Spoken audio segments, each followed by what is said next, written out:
You have to find a thought and maintain it for 17 seconds. So let's do that here. Now, in this environment, it's a little bit like waking up and being in vibrational alignment. You've listened to us a little bit, gave a powerful opening that is in perfect vibrational alignment with the source within you. You resonated with the source within you. It's why you lighted up for us. It's why we thought it was a good idea to bring you here fast, because you were tuned in, because we distracted you till you got your paper out. We distracted I'll throw it away. We distracted you from the vibrational frequency. So this is a good environment for you to practice the vibration of what you're looking for. So it's like you've just awakened, and let's pretend, it's not such a pretending, let's acknowledge, let's assume that you've just awakened, you are in that high-flying place because there's been a suspension of momentum while you sleep, and now it's your intention to maintain that vibration alignment. Do you think the best idea is to take the issue that matters more to you than everything else put together and contemplate that now? No. Because if you do, it's sure, isn't it, that you're going to lose your connection. So what we want to convey to you, what we want you to all hear from us, if we can convince you that the connection is what matters and solving that problem isn't, if you can hear that, because if you can sustain the connection for a little while, the problem will evaporate, because in the absence of the vibration of it within you, it can't continue to be your experience. So have we convinced you that what matters is the alignment? That's what matters is the alignment. What matters is the alignment. What matters is the alignment. And the subject doesn't matter. Now, that's hard for you to hear, isn't it? Because you've been working hard. You told us. You've been working hard. You've been trying hard. You try hard to get from where you are to where you want to be. And we want you to understand, and we know, it must just be so irritating to hear this. You've been wasting your time. Can't get there from there. The harder you try, the more you practice the vibration of resistance. And then the louder you ask, but the more you practice the vibration of resistance. So you just have to let the things that you want that haven't been coming go for a while. Just let them go. Stop using what you want that you don't have as your excuse to not feel good.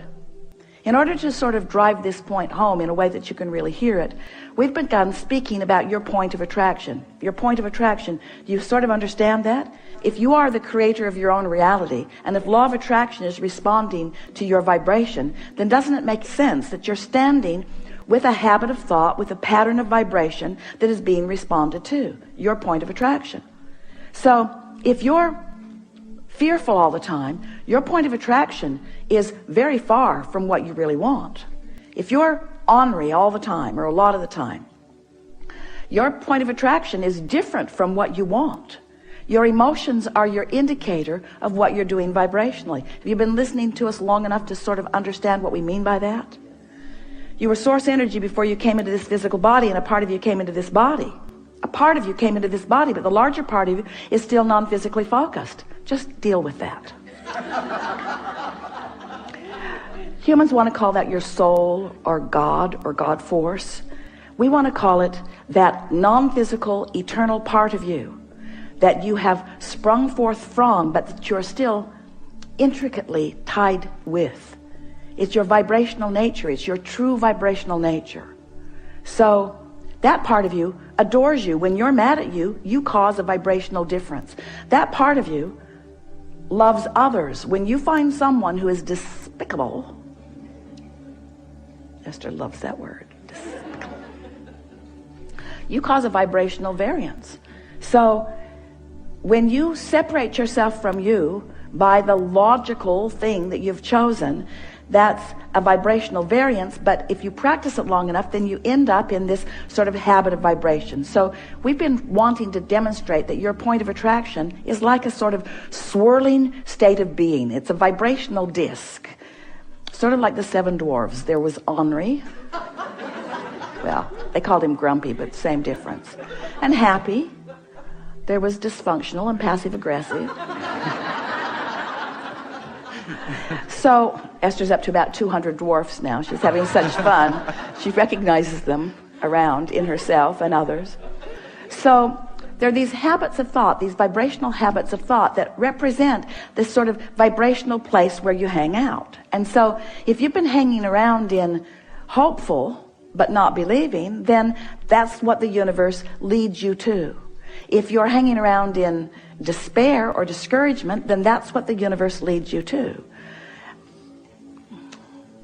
Let's define what we mean by that's what the universe leads you to. It's a better way of saying that. That's what you find in the universe. That's what you find. That's what your point of attraction yields to you. So we want you to realize that if you will just choose the disc, if you choose the subject chooses the disc. Think about that.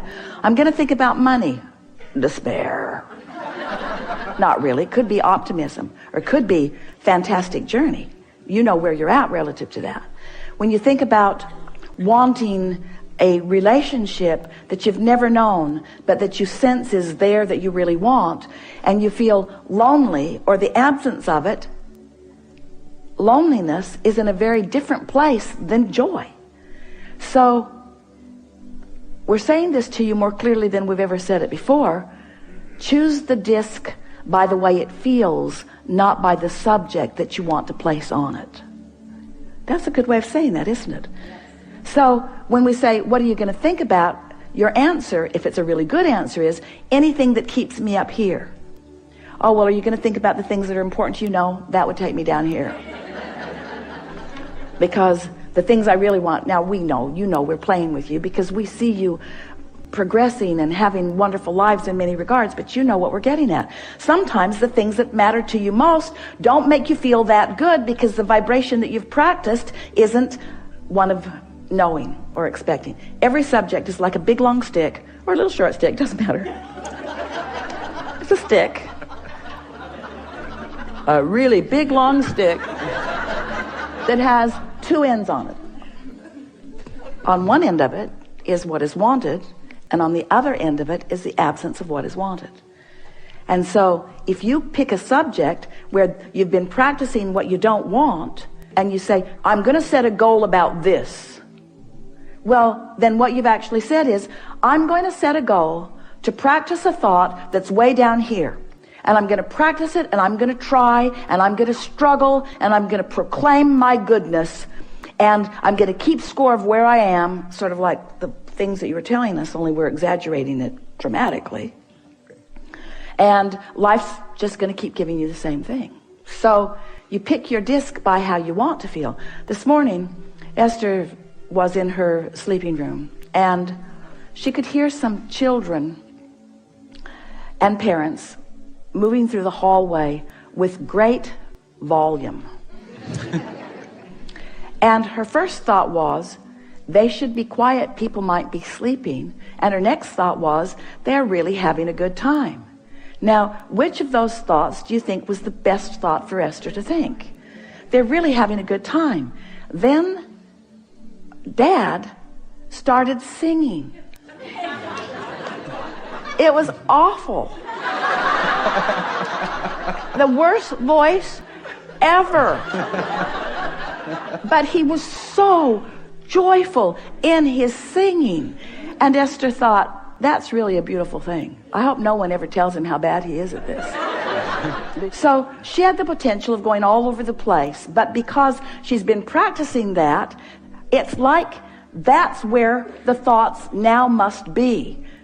The thought could start out down here because bad singing is bad singing. In other words, you just know the difference, don't you? So her thought started out here, but because she was here, her thought just had to join her up here. She just couldn't stay down there. Not that long ago, her vibration would have joined her down there.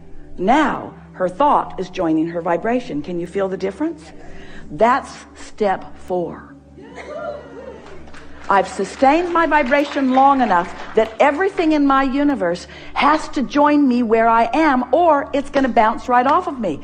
If it's going to join me, it's going to be where I am. I now have creative control of my environment. That's step 4.